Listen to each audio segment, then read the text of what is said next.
tous et bienvenue dans votre journal. Avec nous sur le plateau, Jean-Jacques Robin, PDG d'Aquamater. Bonsoir. Bonsoir, merci de me recevoir. Alors, depuis plusieurs mois, les voyants sont au rouge en matière d'aquaculture, une filière qui semblait pourtant avoir de beaux jours devant elle. Et on l'a vu depuis fin août avec la liquidation d'Aquamail. On a vu le contraire, c'est complètement le contraire de ce qu'on attendait. On en parle tout à l'heure avec vous. Avec nous également sur le plateau, Chakila Issouf, journaliste à KTV. Bonsoir Chakila. Bonsoir. Alors avec vous, il sera question des intempéries. Alors indéniablement, la saison des pluies s'est installée. La vigilance est donc de mise, car comme on le verra, les dégâts peuvent être considérables. On en parle tout à l'heure, mais d'abord, voici les titres de ce jeudi 5 novembre. Le sud de l'île a dû faire face à des pluies records une grande partie de la nuit. Ce matin, les dégâts sont immenses et les habitants du village de Timkoura ont été réveillés par les inondations. Les explications dans votre journal.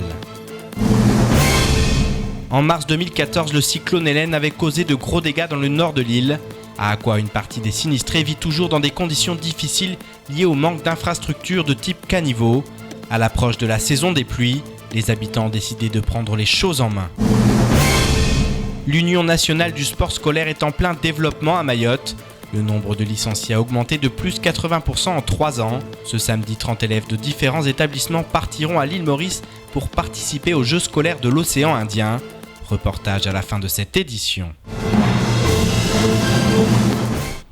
Et cette nuit, des pluies torrentielles se sont abattues dans le sud de l'île. Certains villages comme Timkoura se sont littéralement retrouvés sous les eaux. Habitations, routes, culture, la pluie a fait de nombreux ravages. Et ce matin, c'est avec consternation que les habitants ont constaté l'étendue des dégâts. On atteste ce sujet signé Pierre Bellucci et Leslie Vimné.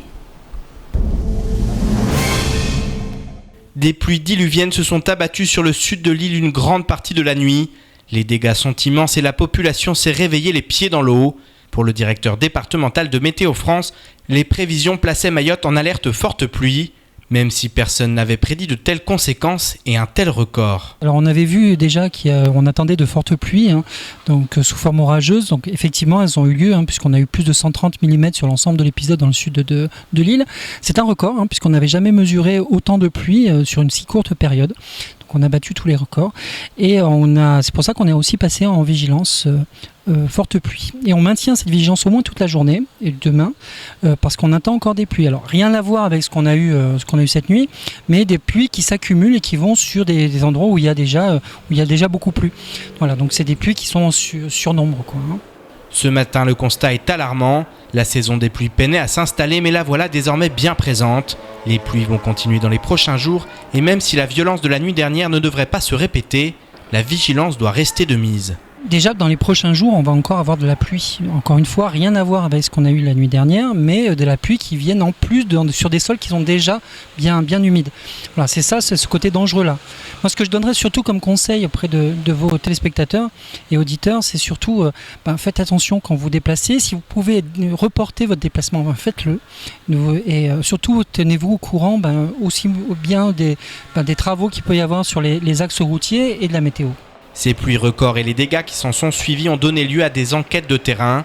En effet, la zone sinistrée ne correspond pas à la zone habituellement inondable. Et chaque année, la saison des pluies donne lieu à de graves accidents. Le 4 janvier dernier, un enfant de 5 ans s'est noyé dans un caniveau. Le danger est donc réel aux abords de certains caniveaux de l'île qui se transforment en véritables tranchées. Nous avons ainsi rencontré des familles qui, à cause de la pluie justement, ont perdu des êtres chers. Reportage Chakila Issouf et Leslie Vimné.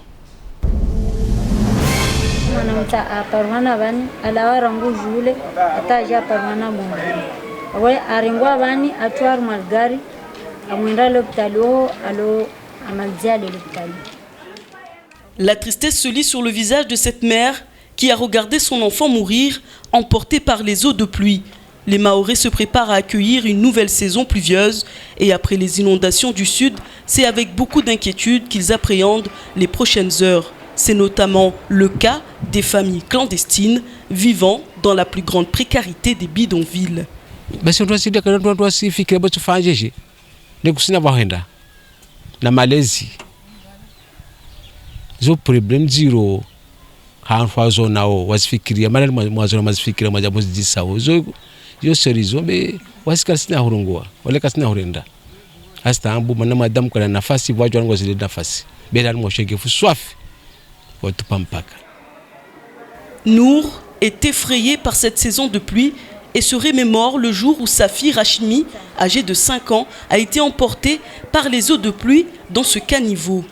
Tijana dagoni wakana 5 ans, tijana dagoni moja dagoni rihe arlala tsome narlale après tusukuma mlango mwanamta selevale tilala tifanywa marisinzia après wala waula yeye wamtila kama nsona majimu wale tswaona waja nsona kama moja jan par mama voile reazidi tibwa matsu mobwa matsu mtswaona tilawa mansongale sona majimu wala wambiwa jan mama haraka be mwananyatu mro mrengi beavit na morongalia tsipara de kanvon wavon shimele dzawanya haraka be mwana mtsare ngwana mro wanadamu mandranika wasikia wabo wami mwenyewe dina parafikira naambia bana mwire pompie jo mgale mwana vawo vo wanadamu kwa mini ambabale kweli vo mwana arengwana mro bale.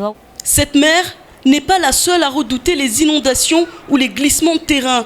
De nombreuses familles mahoraises vivant dans des maisons barricadées craignent de se faire surprendre par la montée des eaux pluviales. Le risque est réel et comme chaque année, la plus grande prudence doit rester de mise.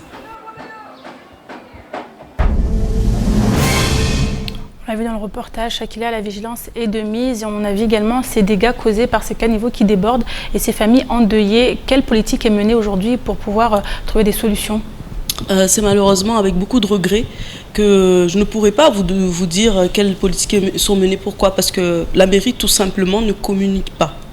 La mairie depuis cette nouvelle équipe qui a été mise en place, on n'a pas de communication de la mairie. Ils nous ont parlé qu'il y a un projet pour tous les caniveaux de Mamoudzou. Ils nous disent qu'ils font beaucoup de choses, mais quand on a besoin de la mairie pour qu'ils puissent rassurer la population, pour qu'ils puissent leur dire écoutez, on a des projets, attendez, ils font rien pour rassurer cette population. On ne parle pas seulement pour cette population de bidonville. Là, il y a eu ce qui s'est passé dans le sud où des familles sont fait surprendre par les eaux de pluie la nuit. Donc, et en plus, on sait très bien que les familles, surtout dans les familles mahoraises actuellement, sont barricadées, ils ont des barreaux partout. Imaginez-vous, vous êtes surpris dans la nuit, il faut ouvrir les portails, vous ouvrez la porte, il faut chercher la clé des portails. Vous vous rendez compte, même les pompiers sont dépassés. Il n'y a pas une campagne justement de sensibilisation qui est menée en ce sens ? Il n'y a pas de campagne de sensibilisation. Tout simplement parce que les mairies, j'ai l'impression qu'ils ne sont pas préparés. En cas de catastrophe ou pour faire évacuer toutes ces populations qui vivent dans les bidonvilles. Personne n'est préparé. On reste là, on attend, on ne sait pas ce qu'on attend, on attend le pire. Et vraiment, encore tout à l'heure, en croyant qu'il y avait un feu qui a pris dans le Banga, je suis partie pour essayer d'aller voir vraiment s'il y avait un feu. C'est un vrai laboratoire où c'est des rats qui doivent circuler là-dedans. Et j'imagine même pas les pompiers comment ils pourraient faire. En termes d'accessibilité des lieux. En termes d'accessibilité. Donc avec la saison des pluies, avec le risque de feu de Banga, avec les familles qui sont emprisonnées dans leur maison, dans leur château.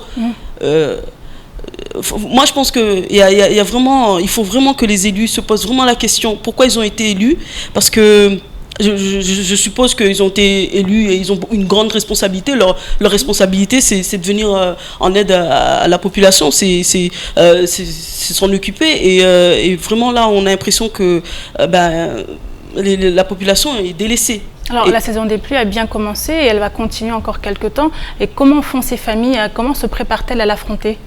Vous avez entendu dans le reportage, le monsieur qui a témoigné, lui, de toute façon, il sort pas. Hein. Là, il est sorti parce que voilà, il a eu, la pluie s'est arrêtée à un moment, mais les gens s'enferment dans leur banga. Il y a des risques. Vous avez vu les bangas, ils sont en hauteur. Bas, oui. Il peut y avoir des glissements de terrain et ces personnes-là peuvent se retrouver avec les eaux de pluie ramenées par les eaux de pluie et peut-être même dans les caniveaux. Mais il y a quelque chose aussi, j'ai l'impression qu'on ne se rend pas compte, mais la douleur est universelle. Là, de décès, quand on écoute cette femme qui parle, qui est préparée à perdre son enfant? On ne sait pas si ça va être l'enfant qui va être piégé par les eaux. On ne sait pas si c'est la maman ou personne n'est préparé à perdre un être cher. Surtout pas dans cette saison de pluie. Tout le monde minimise. Et quel recours ont ces familles? Est-ce qu'elles doivent se retourner contre les mairies? Mais exactement, les familles doivent tout simplement aller à la mairie, faire en sorte faire travailler leurs élus, parce qu'ils sont là, ils ont été élus pour ça, que ce soit le conseil départemental ou la mairie. Eux, ils ont été élus par la population pour qu'ils répondent à leurs problématiques, à leurs soucis. Et qu'est-ce qui se passe? Il n'y a personne. Il n'y a personne. Et, il faut vraiment ça commence. La pluie commence. Tout le monde se dit, oh, ça va, on a l'habitude. En fait, ici à Mayotte, ils ont l'habitude. On a l'habitude, c'est la pluie, c'est bon. Mais on ne mesure pas les risques. Les conséquences après, on attend. On attend qu'après, il y a un décès, il y a un enfant qui est pris dans le caniveau. Et après, là, on veut réagir. Ça sera trop tard. Merci beaucoup Shakila pour ces précisions. On précise encore une fois, la vigilance est de mise. Et si depuis le cyclone Hélène, le village d'Aqua a été en partie reconstruit, les habitants ne vivent pas tous encore dans des conditions décentes. Leur appel à l'aide en direction de la mairie a jusqu'ici été sans grand succès. À l'approche de la saison des pluies, certains d'entre eux ont donc décidé de prendre les choses en main pour éviter de se retrouver une nouvelle fois sous les eaux. Nous sommes partis à la rencontre il y a quelques jours de certains d'entre eux. Reportage Shakila Youssouf, Pierre Bellucci et Leslie Vimné. En mars 2014, le cyclone Hélène avait fait des ravages dans le nord de l'île. Un an plus tard, certains habitants du village d'Aqua vivent toujours dans des conditions extrêmes. Par manque de retenue et de caniveaux, toutes les eaux usées et les eaux de pluie ruissellent en bas du village pour venir stagner près des habitations. J'avais à la mairie, quoi. Ils étaient toutes les populations concernées. Bon, les habitants concernés. Nous avons 3 personnes. Nous avons 19. Du coup, bon, nous essayé de me dans la mairie de faire des réponses valables. Nous avons des réponses. Pour que nous régénions, nous avons des Les habitants réclament l'aide de la mairie, mais pour le moment, rien n'est fait. Moustiques, odeurs, risques sanitaires, ces administrés ont décidé de prendre les choses en main avant la saison des pluies.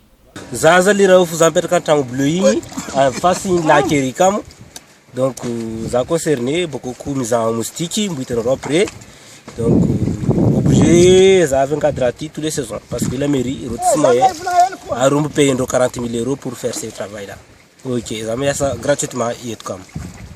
Et bien conscients des risques qu'ils encourent en cas d'inondation, comme bien souvent à Mayotte, la solidarité s'installe. Cet homme est ainsi venu donner un coup de main à ses amis.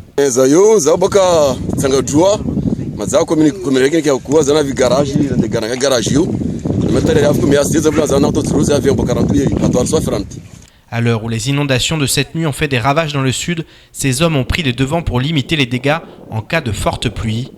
En cas de pluie extrême, même si de vrais travaux d'aménagement restent le seul moyen d'éviter tout accident. La semaine dernière, un jeune Mahorais a été retrouvé mort dans sa chambre universitaire à Villeneuve-d'Ascq. Depuis, les mois s'est emparé de la population tant les circonstances de sa mort sont tragiques. Seul, sans argent, le jeune homme est décédé à 8000 km de sa famille.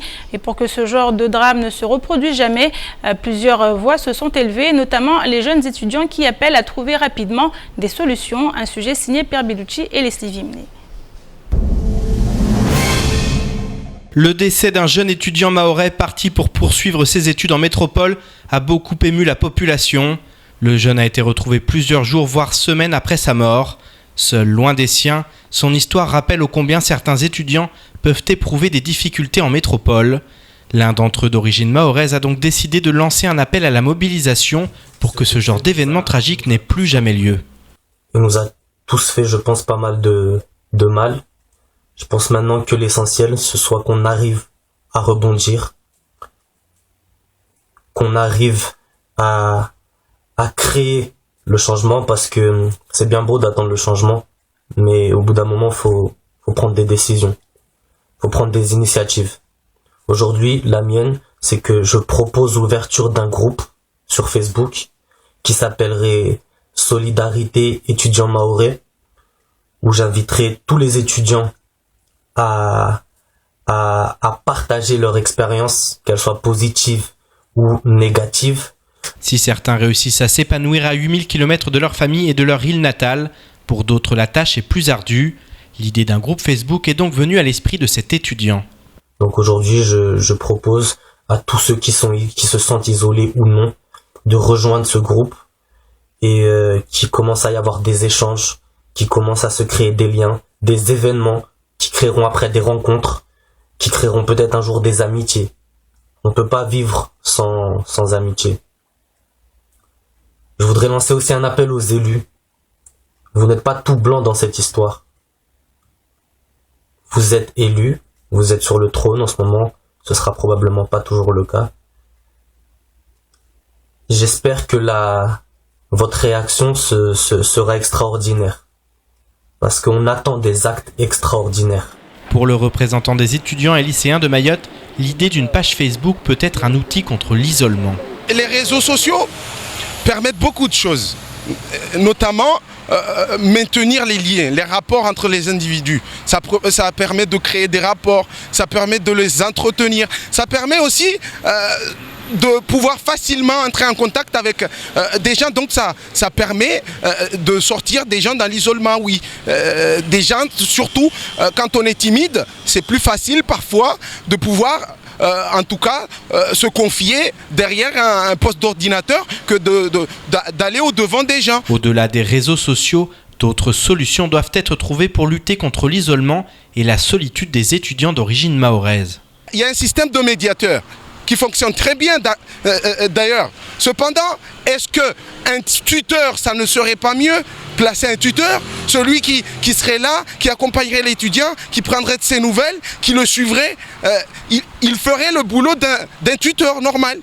Et si aujourd'hui on préserve les médiateurs, mais qu'on leur rajoute cette mission-là, la mission qui est celle de suivre véritablement l'étudiant, de prendre de ses nouvelles, de ne pas attendre que ce soit l'étudiant qui aille, parce que, comme nous l'avons vu, certains n'y arrivent pas, certains ne font pas le pas, certains sont dans l'impossibilité de pouvoir le faire. Après ce drame, l'urgence d'accompagner tous les élèves du département revient de nouveau sur le devant de la scène, avec désormais un slogan très clair, plus jamais ça. Et on continue avec l'aquaculture. On en parlait tout à l'heure avec vous, Jean-Jacques Robin. Vous êtes le PDG d'Aquamateur. On a vu la filière est en crise concrètement. On a vu également Aquamail qui a été liquidé, qui est en procédure de liquidation judiciaire. Votre positionnement par rapport à tout ça? Écoutez, mon positionnement est très simple. On est arrivé au bout de l'amateurisme. Voilà. Malheureusement, quand nous avons repris Aquamateur en 2011. Nous avons d'abord fait un audit et dès 2012, nous avions publié un livre que nous avons distribué aux élus en disant « Il ne peut pas y avoir d'aquaculture responsable et d'aquaculture professionnelle s'il n'y a pas des écloseries qui soient des écloseries vraiment professionnelles. » Malheureusement, personne n'a voulu nous écouter, et parce que l'associatif plaisait à beaucoup, parce que ça a arrangé beaucoup de personnes que ça reste dans l'état, on a gardé de l'associatif au niveau d'Aquamail. Alors on a eu des directeurs qui se sont succédés. Ce qui n'est pas de chance, c'est que le dernier directeur était un très très bon directeur et que ça arrive au moment où il est là. Et puis il y a eu des tas de concours de circonstances, toujours par amateurisme. On a fait une liquidation au lieu de faire une mise en redressement judiciaire. Une mise en redressement judiciaire, pour les gens qui ne savent pas, ça aurait permis à des sociétés comme nous ou d'autres de dire on reprend l'association et on continue. Il y avait des subventions à percevoir, on aurait pu percevoir ces subventions-là, garder les salariés, parce que c'est quand même quand on fait une continuité, on garde l'intégralité des salariés, et puis surtout on aurait eu des géniteurs qui ne changeaient pas de place et qui auraient pu devenir de suite opérationnels. Alors, on parlait d'amateurisme, on voit qu'il y a beaucoup de problématiques qui sont liées à cette crise de l'aquaculture. Quelles sont-elles réellement ? Tout ça va ensemble. C'est-à-dire que à partir du moment où on n'arrive pas à avoir quelque chose qui fonctionne bien au point de départ, tout le reste est en crise. C'est une chaîne. Et donc, effectivement, il y a 3 aquaculteurs qui font ce qu'ils peuvent, du mieux qu'ils peuvent d'ailleurs. Nous qui sommes un peu plus performants parce qu'on fait de l'exportation. Mais on ne peut pas être pris au sérieux parce qu'on ne dépasse pas. Nous, on produit 200 tonnes par an, donc on nous dit toujours, ah oui, mais 200 tonnes par an, c'est pas suffisant. C'est vrai, mais si je veux faire 1500 tonnes, c'est-à-dire c'est le projet que j'ai encore défendu aujourd'hui devant Monsieur le Préfet, avec une écoute remarquable de sa part. Il avait d'ailleurs convoqué 2 autres fonctionnaires qui sont le secrétaire général, Monsieur Faudon, et Monsieur Berge qui prend la direction de la DAF. Le préfet a dit je veux des résultats, je veux que vous, les aquaculteurs, vous soyez professionnels, et je veux que nous, l'administration, nous réagissions dans les temps. Ce qui ne s'était pas passé avant, donc on ne va pas revenir sur le passé. Il a fallu attendre d'en arriver jusque-là pour qu'il y ait des réactions comme celle-là? Malheureusement, oui. Vous savez, c'est ce que disait votre collègue tout à l'heure, la douleur est universelle. Nous, je suis de la région des Alpes-Maritimes, on a perdu une dizaine de personnes dans des inondations il y a 3 semaines, 4 semaines. Voilà, donc je crois que partout, il faut qu'il y ait un moment donné, il se passe quelque chose qui souvent est un drame, pour qu'il y ait une prise de conscience. Aujourd'hui, le vrai problème, effectivement, c'est la liquidation d'Aquamail. Aquamail liquidé et vendu aux enchères mardi matin, ça veut dire que les 6 salariés sont licenciés. Je disais ce matin au préfet, il aura fallu attendre le préfet Morcy pour que je puisse le rencontrer 3 fois, alors qu'en 5 ans, je n'avais jamais rencontré les autres préfets.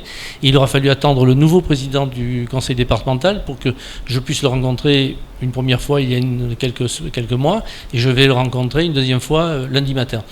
Donc les choses changent, les gens ont pris conscience qu'effectivement on est le dos au mur. Donc soit tout s'arrête, c'est 6 salariés à Aquamail, c'est 8 chez nous et puis tous les autres qui disparaissent, soit effectivement on réagit. Et donc mardi matin nous serons présents pour la vente aux enchères pour essayer de se porter acquéreur de l'ensemble.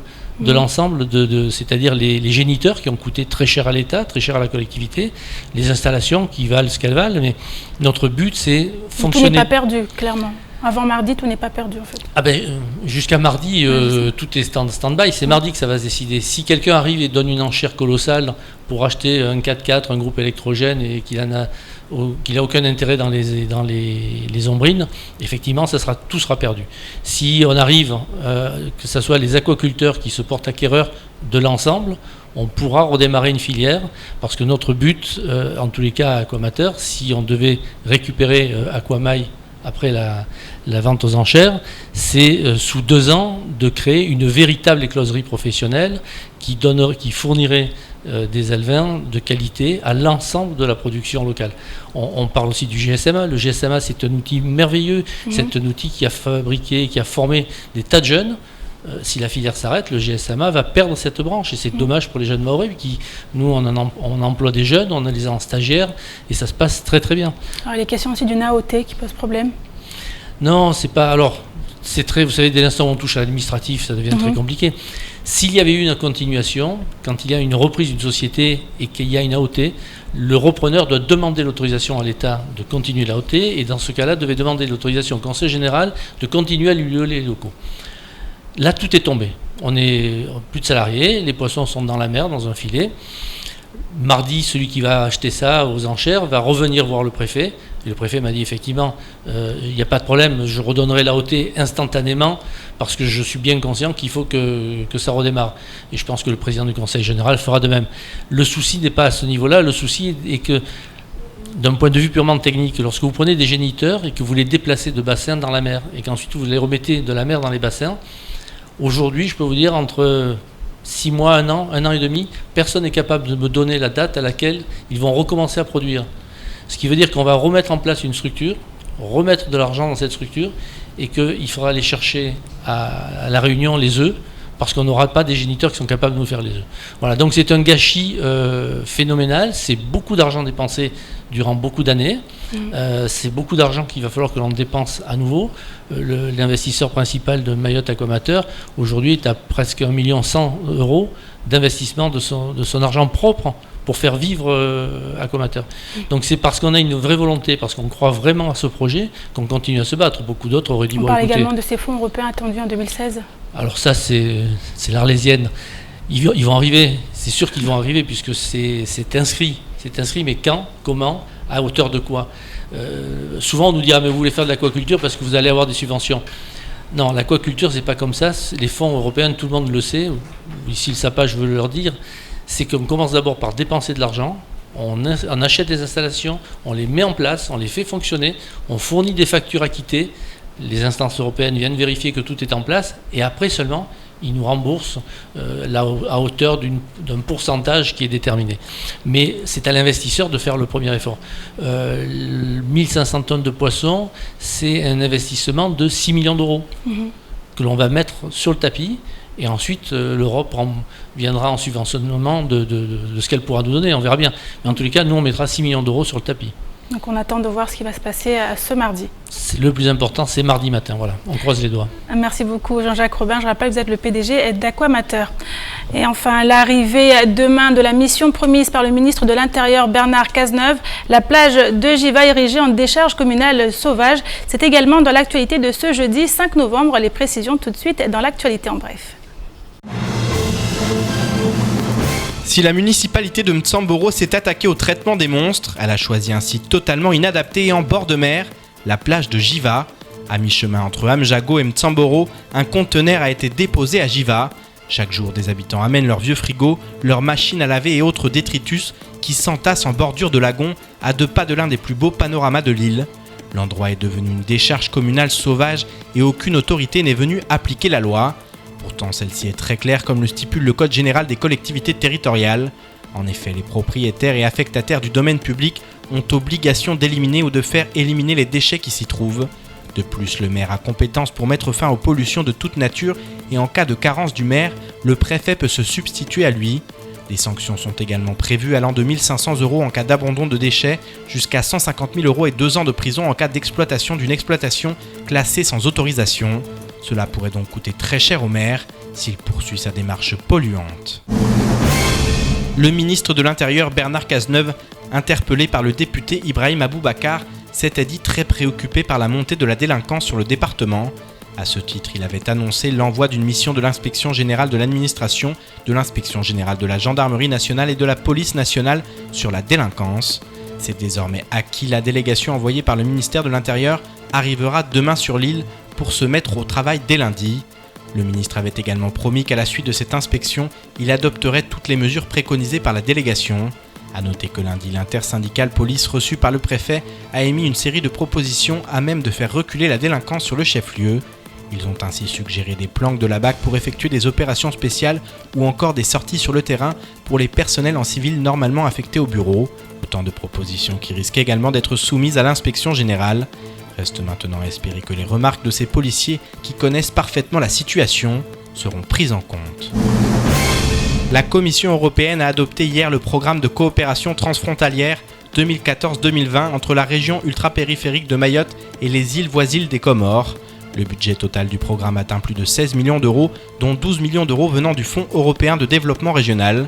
Corinna Crétu, commissaire à la politique régionale, a commenté « Le proverbe français « loin des yeux, loin du cœur » ne s'applique pas aux régions ultra-périphériques de l'Union européenne. Je leur accorde personnellement une attention particulière.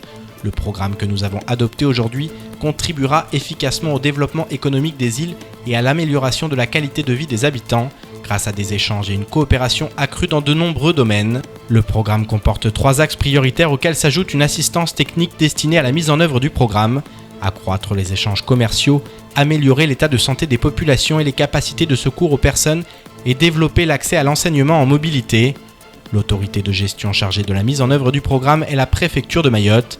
Elle est assistée d'un secrétariat conjoint également basé à Mayotte en liaison avec des correspondants aux Comores. Les Comores, quant à elles, bénéficient par ailleurs de programmes de développement soutenus par le Fonds européen de développement. Et à noter que l'intersyndicale s'est réunie aujourd'hui et a décidé de reconduire le mouvement de grève générale ce lundi 9 novembre. Et enfin, ce matin, le vice-rectorat a tenu une conférence de presse sur le développement de l'Union nationale du sport scolaire. En effet, un nouveau site internet a été créé ainsi qu'un nouveau dispositif intitulé 2015-2016 année du sport de l'école à l'université. À Mayotte, le nombre de licenciés UNSS a augmenté de 80% en 3 ans. Et preuve en est de cet intérêt grandissant, ce samedi, 30 élèves de différents établissements s'envoleront pour l'île Maurice pour participer aux Jeux scolaires de l'océan Indien. Reportage Akil Souf et Fred Souleymana. Mayotte regorge de jeunes à fort potentiel sportif, Ainsi, même si l'objectif de l'UNSS n'est pas de former des athlètes, cela permet aux jeunes de créer des liens et de partager des valeurs sociales, civiques, universelles à travers le sport. Mais en fait, qu'est-ce que c'est l'UNSS ? L'UNSS, c'est l'Union nationale du sport scolaire. Donc c'est tout ce qui va concerner la mise en place et l'organisation de rencontres sportives sur le territoire de Mayotte, mais ça va bien au-delà puisque ça concerne également la mise en place de formations de jeunes officiels, de jeunes reporters. On met également en place des brigades vertes sur les rencontres et le développement de formations de secourisme aussi qui interviennent lors de nos rencontres, notamment sur le cross par exemple. La ministre a décidé de proposer une année du sport de l'école à l'université. L'UNSS se prépare donc à la première édition des Jeux scolaires des îles de l'océan Indien qui se tiendra à l'île Maurice. Donc c'est des jeux qui ont un esprit de convivialité, de partage et qui ont été organisés pour créer des liens en fait entre tous ces jeunes-là, quoi. Alors il y aura certes des épreuves sportives, mais également des épreuves culturelles. Les élèves auront par exemple 4 minutes pour présenter de la manière qu'ils le souhaitent, soit en vidéo, soit avec des danses, soit pour présenter leur île, leur établissement. Et voilà, donc il y aura des échanges, il y aura des conférences et voilà. Donc du sport, mais aussi au-delà d'autres choses que du sport. Le vice-rectorat en charge de l'Union nationale du sport scolaire travaille en étroite collaboration avec le ministre de l'Éducation, de la Jeunesse et Sport et de la préfecture et du conseil départemental. La vice-rectrice Nathalie Constantini connaît d'ailleurs très bien le sujet. Le sport scolaire n'existe que parce que les enseignants d'éducation physique et sportive ont dans leur statut un forfait dédié à ce sport scolaire. Et il faut savoir quand même que ce sport scolaire n'existe pas dans les autres pays européens. La France est le seul pays qui possède cette pratique de sport scolaire. Alors oui, c'est très important parce que on sait très bien que l'éducation est quelque chose de multiple et que la pratique sportive fait partie aussi des domaines qui permettent l'éducation des jeunes.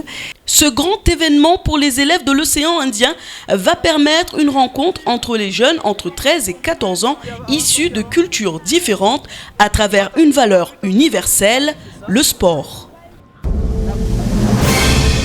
Et avant de nous quitter, cette information de la préfecture, la vigilance forte pluie actuellement en cours est maintenue pour cette nuit. Un nouveau point sera diffusé demain matin. Et autre information encore, la ministre des Outre-mer, Georges Paul-Langevin, attendue sur le département dès mardi prochain, répondra aux questions de Patrick Mian en direct de la matinale de mercredi à 7h30. Et c'est la fin de cette édition. Merci à vous de l'avoir suivie. Une édition que vous pourrez suivre en rediffusion sur notre site l'infoquesi.fr et sur OM5. La suite des programmes, c'est dans quelques instants avec la météo présentés par Ornella Perrine, suivront juste après les invités du temps de parole des salariés de la Smart qui étaient ce matin au micro de Patrick Mian. Et demain, c'est une édition tout en images que la rédaction vous proposera. Samedi et dimanche, ne ratez pas à 19h votre magazine Les Rendez-vous de l'info. Excellente soirée à vous sur KTV.